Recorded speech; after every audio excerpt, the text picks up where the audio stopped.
Hi and welcome to another 3Dsurvey tutorial. Today we'll look into a new feature available in the version 3.1.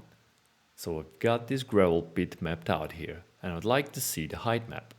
Because the highest and lowest points are far off my average height, all my model is green. Turning on the shading helps a bit. But now we've got something even better.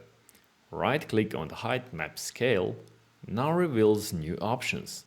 When I click the Set Range button, I can set the extent of my height map. Just input the max and min value and your color scheme will shrink appropriately. Now this is more like it. Here I can clearly see the features I'm interested in. You can notice the roof going from yellow to red, and the points that are higher than 540 retain their natural color. There's another way I could use this feature. If I, for example, want to scrape all the material above a certain elevation, I'll input that as a new minimum, and now I see everything that needs to go. To reset the height map, simply right-click on the scale again and select Reset Range. There's more good news. This feature is not limited to strictly height map. You can use it also on the other properties, as in this example, intensity.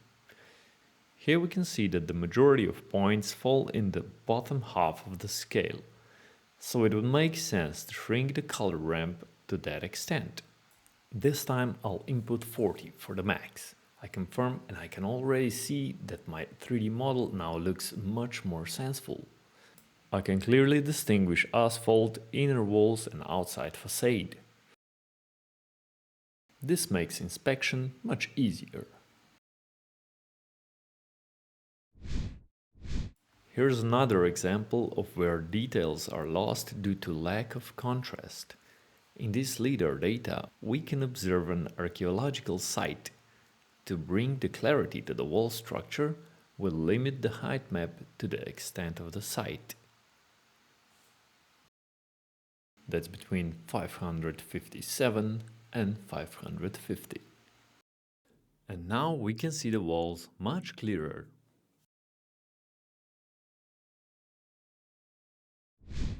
Another interesting case would be visualization of scanning time.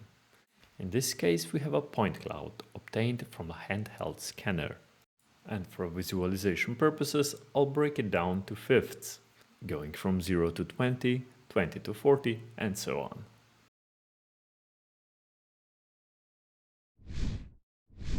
There are numerous options on how you can use this to enhance your visual presentation. Try it out and tell us which one's your favorite.